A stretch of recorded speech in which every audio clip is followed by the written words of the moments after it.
Thank you for tuning in to another edition of the Vulcan Report. This end of day report is for trading on Friday, August the 26th of 2016. It's been a long day and a long week. I can't believe I just said October instead of August. All right, looking at Bitcoin here, as you can see, for the week, it's pretty much lackluster. It tried, though, to break that 600 mark. Came within 2 points shy, hit 598. Now we're at 576. Okay. So on the weekly chart, you can see we're still in a negative pulse wave scenario, and the market overall is pretty much flat. Just really not doing a whole lot. Momentum's leveling off to just actually at an even keel right now. The market's happy with this current price. On the daily chart, it's showing that it's trying to get something going. Even though it's in a neutral stance, it's still trading above its support, which is good for the bullish argument. However, because the overall trend is still down, this is where it leaves you.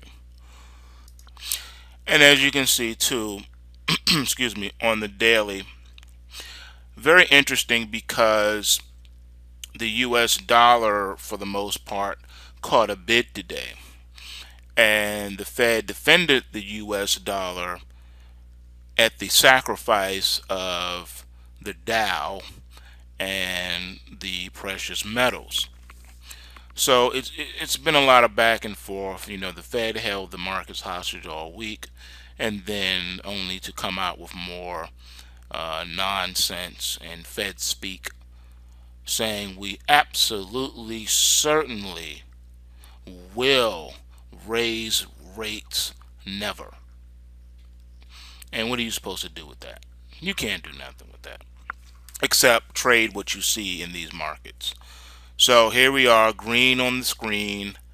Overall on a daily chart, this was helped by the dollar because, like I told you, Bitcoin and dollar are married. They're secretly married, whether you want to accept it or not. I understand about your blockchain technology, but it is not what it appears to be. It is not what you think it really is, and you're going to see that at the end of the day. Once everything is ready to roll out, you guys who are naysayers are going to be coming back to this channel, and you're going to have egg on your face, and you're not going to be able to explain yourself, and it's going to make you angry because you didn't want to listen when I was trying to tell you. So you can bucket as much as you want, as long as you want, but what are you going to do when truth is staring you right in the face? Either you're going to accept it or reject it, but you still have to do something with it. Moving on to the US dollar. Alright, switching our focus now to the US dollar. As you can see, the Fed defended this well. This thing was ready to fall off the cliff, and then here we go. The Fed brought it right back again. They listen to the Vulcan report. They know what time it is. Momentum pointing up. Here we go. So where do we stand right now? We're still bearish. It's still under a lot of selling pressure right in here. A lot of selling pressure. It's still a downtrend channel. Still a negative pulse wave. It's still trading below the Kumo cloud. The Fed has a lot of work ahead of it. It just has a lot of work. It's going to have to keep doing this. It's going to have to keep this thing afloat in order to keep the smoke screen going. So it is what it is. The Fed cannot stop doing what it's doing. It has to continue to provide liquidity to the financial markets. Without the Fed, the financial markets roll over into bear markets, and they don't want that, so they got to keep it going. Another note, I want to show you something. All right, here's your crude oil. Same thing. See how crude oil ran up, popped above the cloud, and now it's bringing it back down to the trend line again. So very interesting. It's in a positive pulse wave, price action occurring outside the Kumo cloud. So is it going to bounce again from the trend line support and get above 50 and close above 50? I mean, according to the chart, that's what it's saying. All right, momentum coming off, as you can see. But again, looks bullish. Looks like the crude oil wants to explode. That could help your petrodollar landscape do a little something. This could help. The higher this goes, the more money in the coffers to help push up that dollar. It's a very interesting set of scenarios that's happening right now. But this is not what I want to show you. Let me show you something here. Alright, this is what I wanted to show you right here. This is the Dow. What the Fed has done is nothing short of amazing. They have really flexed their muscles and shown you what they can do, the power of the central banks. This is why I'm telling you the economy has now become crash proof.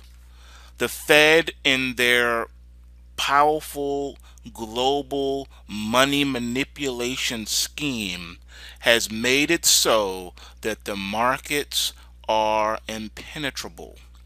They are uncrashable. The Fed has totally made it so that the markets are crash proof. Absolutely startling revelation to many of you. I am going to show you now and demonstrate to you how the markets, no matter what happens, are absolutely crash proof. I don't care what the talking heads on CNBC and Bloomberg are saying. I don't care what some of your other talking heads talking about economic Armageddon and collapse and all this other stuff. It is impossible because they control the digital cryptocurrency type money making system, and they can do with it whatever they want. Debt can go to infinity if they want it to. Alright, as long as there's enough resources to back the debt schematic, they can make this thing do whatever they want. Now I'm going to show you that no raid on the financial markets will ever be able to bring it down ever again. They did this on purpose to shut all the people up on TV. Now let me show you exactly what I mean when I say crash proof economy. Are you ready? Put on your big boy pants and your big girl panties, because you're going to need them. You're not going to believe what I'm about to show you. Are you ready? The Dow is coming off of a high of 18,623 on the Dow futures. If you roll back the time machine as far as this will let me do it, let's just keep going back here.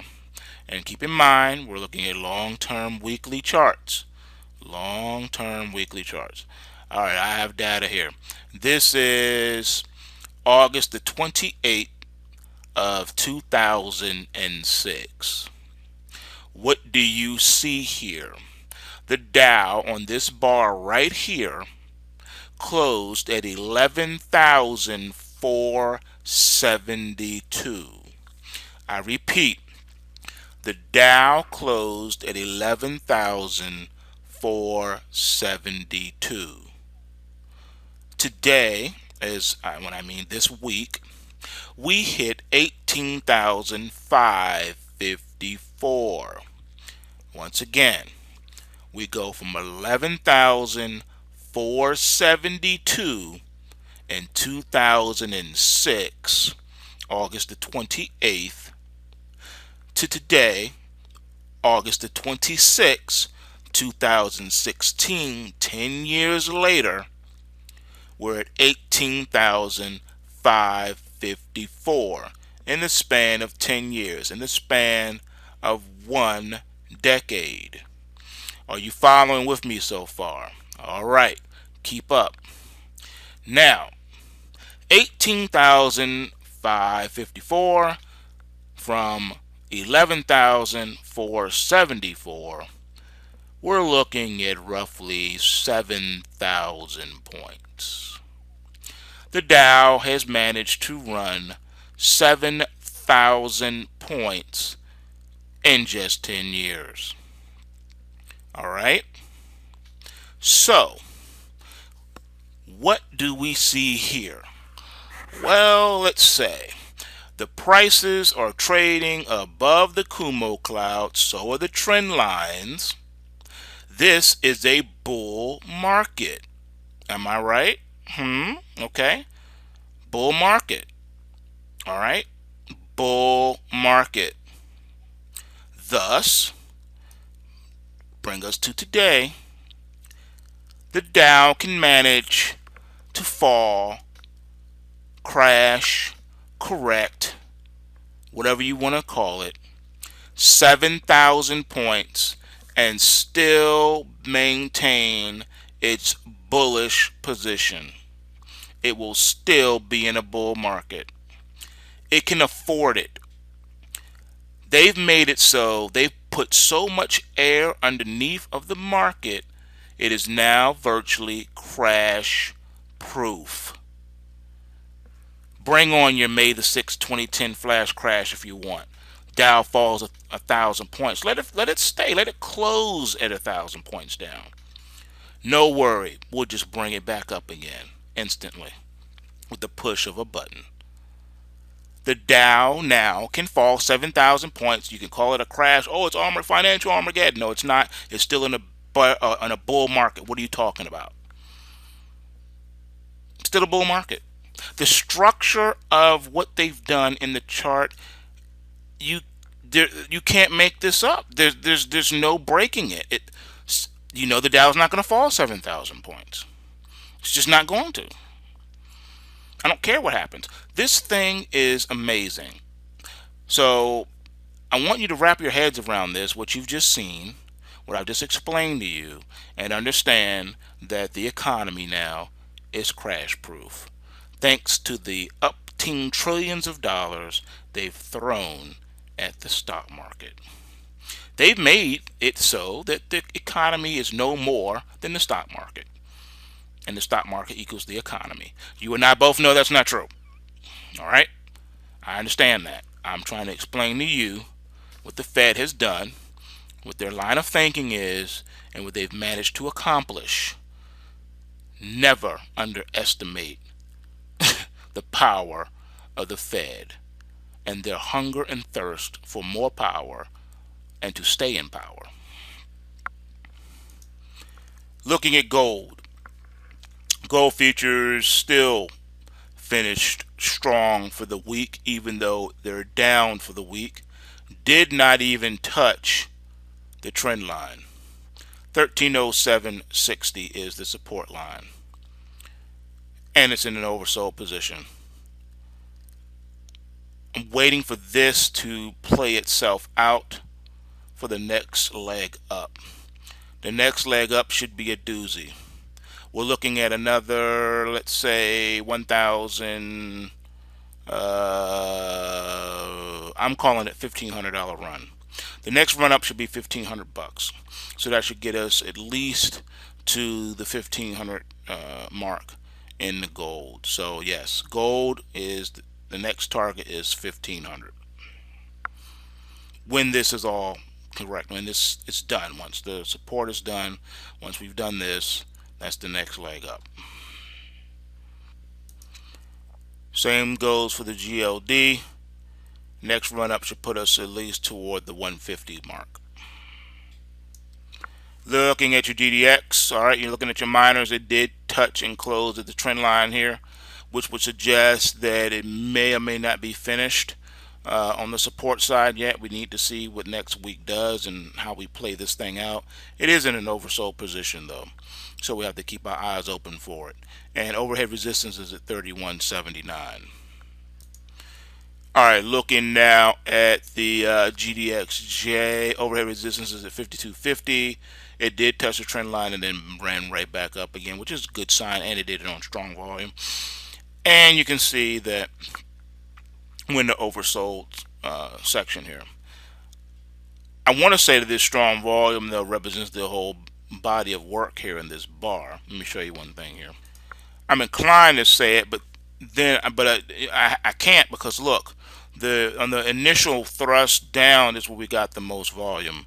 Then the volume started leveling off in the corrective part of it.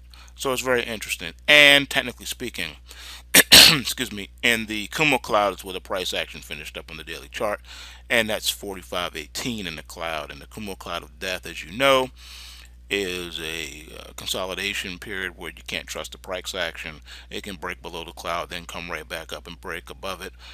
Anything can happen inside of the cloud, all right? So you just can't trust it until we're out of the cloud, either closing down here or outside of the cloud.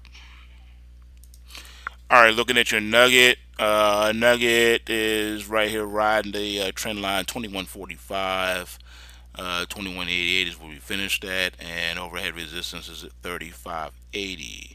So this one is looking curious for next week too. Will we get a bounce like we did back in here when we got to the secondary trend line and then rallied up, or we're looking at further correction here?